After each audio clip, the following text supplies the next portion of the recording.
खरगोश। एक बहुत बड़ा जंगल था। जंगल में बंदर और खरगोश एक अच्छे दोस्त थे। दोनों हमेशा साथ खेलते थे, साथ खाना खाते थे और हमेशा साथ ही रहते थे।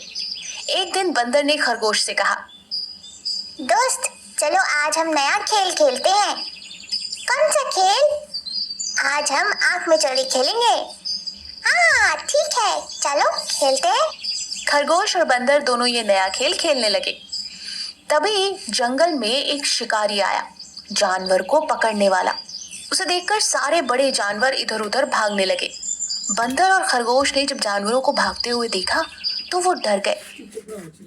तभी बंदर ने लोमड़ी से पूछा, अरे बहन, क्या हुआ? ये सारे जंगल के जानवर भाग क्यों रहे हैं? किसी को नहीं छोड़ेंगे। तुम भी भागो, पकड़ में आए तो तुम्हारा कचूम्बर बना देंगे। मैं तो चली। ये बोलकर लोमड़ी वहां से निकल गई। ये सुनकर बंदर और खरगोश दोनों बहुत डर गए। दोनों ने भागना शुरू किया।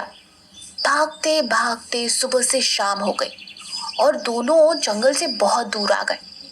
अचानक से बंदर ने खरगोश से कहा, दोस्त, हम लोग बहुत दूर आ गए हैं। अब तो मैं थक भी गया हूँ। तभी खरगोश ने कहा, हाँ दोस्त, तुम सही कह रहे हो। मुझे तो बहुत प्यास भी लग रही है। हाँ तुम सही कह रहे हो, मुझे पानी पीना है। प्यास तो मुझे भी लग रही है। चलो अब पानी ढूंढते हैं। इसी के साथ बंदर और खरगोश दोनों पानी की तलाश में निकल लिए। बहुत देर ढूंढने के बाद दोनों को एक मटका मिला। मटके में बहुत थोड़ा सा पानी था। बंदर और खरगोश ने जब बहुत कम पानी देखा तो दोनों संकोच में आ गए। बंदर ने खरगोश से कहा, दोस्त, तुम पानी पी लो। मुझे इतनी प्यास नहीं लगी, तुमको ज्यादा प्यास लगी थी। बंदर की बात सुनकर उसके दोस्त खरगोश ने कहा, नहीं दोस्त, मुझे इतनी प्यास नहीं लगी। तुम तो इतना ऊपर ऊपर कूदे हो, तुम ज्यादा थक गए होगे। मैं ठीक हूँ, तुम ये पानी पी लो। नहीं दोस्त, तुमको पानी की ज्यादा जरूरत है। तुम थोड़े छोटे हो। नहीं दोस्त, मैं ठीक हूँ, तुम पानी पी लो। दोनों के बीच चल रही इस बहस को देखकर दूर से एक हाथी मुस्कुराया और बंदर और खरगोश के पास आया और पूछा, क्या हुआ? तुम दोनों ये पानी पी क्यों नहीं रहे हो?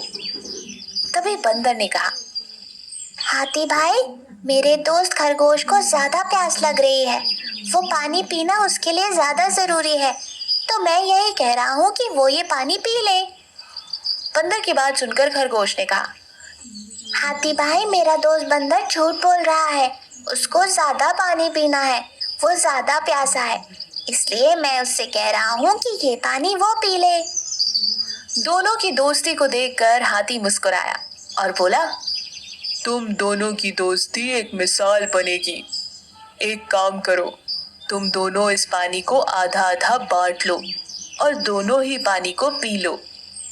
हाथी का सुझाव बंदर और खरगोश को बहुत अच्छा लगा। दोनों ने तुरंत पानी को आधा आधा बांटा और थोड़ा थोड़ा पानी दोनों ने पिया। तो देखा दोस्तों, सच्ची दोस्ती में हम अपने दोस्त का ज्यादा ख्याल रखते हैं। एक गीदड़ था जो बहुत भूखा था। गीदड़ खाने की तलाश में सारे जंगल में इधर उधर घूमता रहता था, लेकिन उसे कहीं भी खाना नहीं मिल रहा था। गीदड़ बहुत कमजोर हो चुका था। अब खाने की तलाश की उसकी सारी कोशिश नाकाम हो गई थी। तो उसने सोचा, क्यों ना मैं जंगल के पास वाले गांव में जाऊं, शायद वहां कुछ खाने के लिए मिल जाए। ये सोचकर गीदड़ जंगल पार करके चौराहे तक पहुंचा। गांव के बाहर ही रोड पर उसे कुछ थोड़ा मोड़ा खाने को मिल गया, जिसे देखकर गीदड़ खुश हो गया। अरे वाह, ये तो शुरुआत में ही मेरी किस्मत काम कर गई। लेकिन इतने से मेरा क्या होगा? मुझे थोड़ा और खाना चाहिए। खाना खोजने की तलाश में वो गांव के अंदर पहुंच गया, लेकिन गांव के अंदर के कुत्तों ने गीदड़ को देख लिया। गीदड़ को देखकर कुत्ते आपस में बात करते हैं। अरे साथियों, ये गीदड़ हमारे इलाके में क्या कर रहा है? इसे यहाँ से भगाना पड़ेगा, वरना ये हमारे हिस्से का भोजन खा जाएगा। ये सुनकर कुत्ते उसको भगाने लगे। अरे अरे, ये कुत्ते ये मुझे मुझे क्यों दौड़ा रहे हैं? सुनो सुनो, मुझे भूख लग रही है, मैं सिर्फ थोड़ा सा भोजन करके यहाँ से चला जाऊंगा, मेरी बात तो सुनो। लेकिन कुत्ते गीदड़ की एक नहीं सुनते और वो उसे भगाने लगते हैं। गीदड़ अपनी जान बचाते हुए भूख को भी भूल जाता है और भागने लगता है कि तभी उस गांव का एक धोबी कपड़ों को रंग चढ़ाने के लिए एक बड़े से टब में नीला कलर घोलकर बैठा हुआ था।